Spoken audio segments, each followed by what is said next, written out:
आज Doubtnut app download करें। Doubtnut पर अपने सभी गणित, रसायन विज्ञान, भौतिक विज्ञान और जीव विज्ञान के डाउट्स का करो सफाया।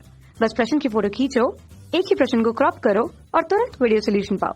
अभी डाउनलोड करें। हेलो दोस्तों, हमारे पास एक प्रश्न है जिसमें पूछा गया प्रकाश की तरंग चल सकती है। इनके विकल्पित उत्तर दिए गए।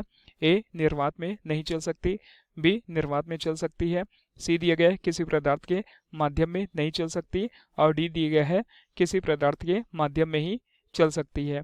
तो जैसे कि पहले विकल्प को हम देखते हैं, निर्वात में नहीं चल सकती, तो यह विकल्प हमारे लिए गलत होगा, यानी कि प्रकाश की किरण निर्वात में चल सकती है। आइए क्यों इसको हम समझते हैं। तो इस चित्र में प्रकाश के कण की कला को दर्शाया गया है, यानी कि जब कोई प्रकाश किसी माध्यम में यानी कि गति करती है तो उसके कण किस प्रकार अपनी कंपन की कला को दर्शाते हैं। जैसे कि चित्र में दिखाया गया है, मान लीजिए ये किसी माध्यम में उपस्थित कण है, यानी कि यह माध्यम निर्वात भी हो सकता है और किसी प्रकार के पदार्थ का माध्यम भी हो सकता है। तो इस कण की जो तरंग संचरण की दिशा के यानी कि यह जो कण है तरंग संचरण की दिशा के लंबवत कार्य कर रहे हैं। तो इस स्थिति में हम बोल सकते हैं कि यह कण किसी स्रोत से जब ऊर्जा प्राप्त करेंगे तो अपने एक ही स्थान में रहकर ऊपर या नीचे की ओर विस्थापित होंगे और कंपन प्राप्त करके एक माध्यम बनाएंगे।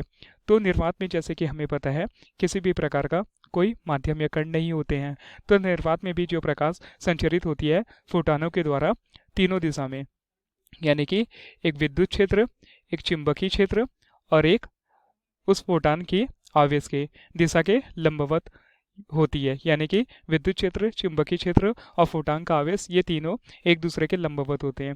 तो एक माध्यम प्राप्त होता है जिसके कारण प्रकाश की तरंग निर्वात में गति कर पाती है। दूसरा दिया गया है निर्वात में ही चल सकती है, तो यह विकल्प हमारे लिए सही होगा। हाँ, निर्वात में चल सकती है, जैसे कि हमने जाना। सी दिया गया किसी पदार्थ के माध्यम में नहीं चल सकती, यह विकल्प हमारे लिए गलत होगा, क्योंकि इस चित्र के माध्यम से हम बोल सकते हैं कि प्रकाश तरंग किसी पदार्थ के माध्यम में चल सकती है। जैसे अगर हम एग्जाम्पल लें, मान लीजिए यह दो सिरे हैं और इन सिरों में रस्सी बांध दे एक दूसरे की विपरीत दिशा में और इस रस्सी को कस के विपरीत दिशा में खींचे तो हमें रस्सी में कंपन दिखेगा। वह कंपन क्यों प्राप्त होगा? क्योंकि रस्सी में उपस्थित कण जो होंगे अपने आप को ऊपर और नीचे की ओर विस्थापित करेंगे।